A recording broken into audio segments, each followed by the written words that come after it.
Selamat pagi semuanya, apa kabar hari ini? Salam sehat dan salam sejahtera untuk kita semua dimanapun berada. Masih tetap dengan Ibu Hartati Elfrida Sihombing untuk bertemu lagi pada pelajaran Pendidikan Pancasila dan Kewarganegaraan. Pada hari ini kita akan belajar tentang perilaku sesuai norma dalam kehidupan sehari-hari. Silahkan dibuka buku cetak yang sudah diterima dari sekolah pada bab yang kedua bagian C. Pada pertemuan sebelumnya kita sudah belajar tentang arti norma, jenis-jenis norma, dan juga arti penting norma dalam mewujudkan keadilan.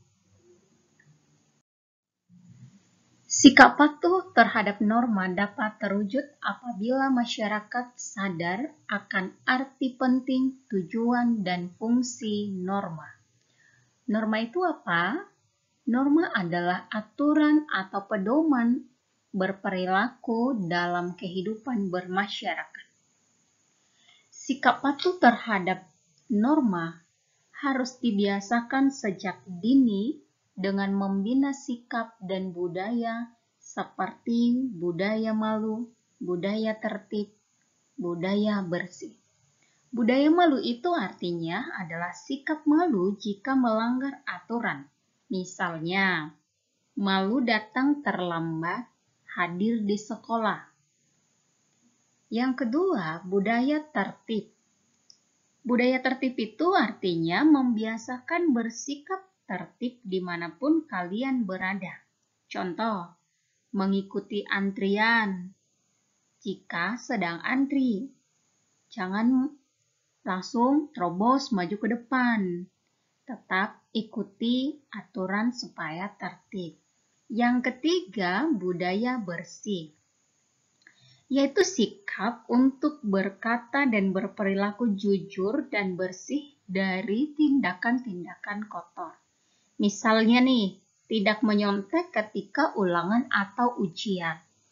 Nah, ketiga sikap dan budaya malu, tertib, dan bersih ini harus kita biasakan sejak dini supaya kita bisa patuh terhadap norma-norma yang ada di dalam masyarakat. Pada masyarakat, banyak yang tidak patuh terhadap norma. Nah, kita akan pahami apa sih yang menjadi penyebab rendahnya kesadaran terhadap kepatuhan pada norma atau aturan. Yang pertama adalah bisa karena faktor pribadi. Faktor pribadi itu berkaitan dengan sifat dan karakter dalam diri sendiri yang belum memiliki kesadaran berlaku taat aturan. Jadi tergantung kepada sifat dan karakter daripada seseorang. Yang kedua, faktor lingkungan, yaitu pengaruh lingkungan kehidupan baik keluarga maupun masyarakat yang belum memberikan dukungan terhadap pembentukan watak atau karakter patuh pada aturan. Misal, kurangnya perhatian dari orang tua, pergaulan teman sebaya, atau tinggal di lingkungan yang kurang teratur dan kumuh dapat mempengaruhi terhadap kesadaran kita akan patuh pada aturan atau norma.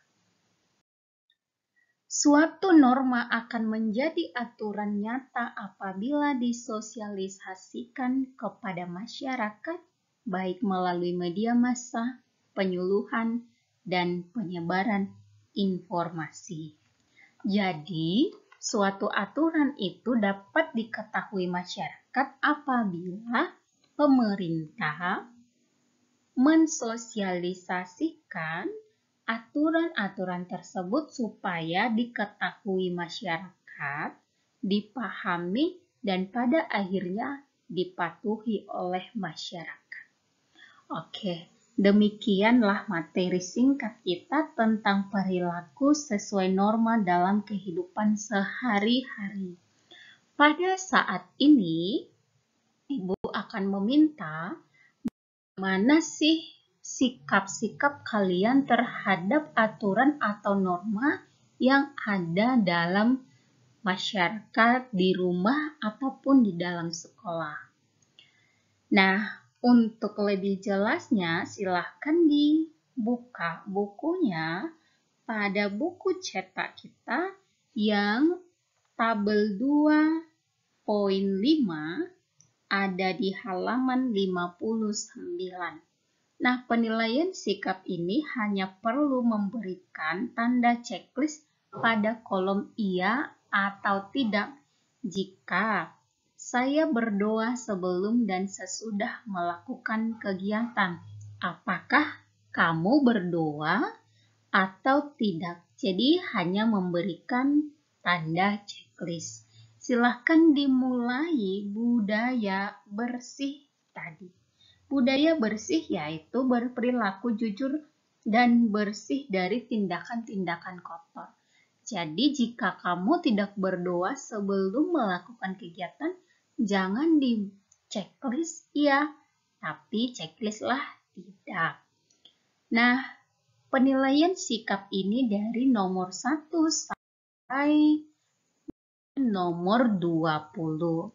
Jika ada yang mau ditanyakan tentang tugas ini nanti boleh ditanyakan secara pribadi ataupun di grup kepada Ibu. Demikian pertemuan kita hari ini. Salam semangat untuk semua anak-anak yang ada di rumah. Tetap belajar dengan baik, tekun supaya kamu menjadi anak yang diharapkan oleh orang tua, masyarakat, dan juga bangsa dan negara. Sekian dan terima kasih.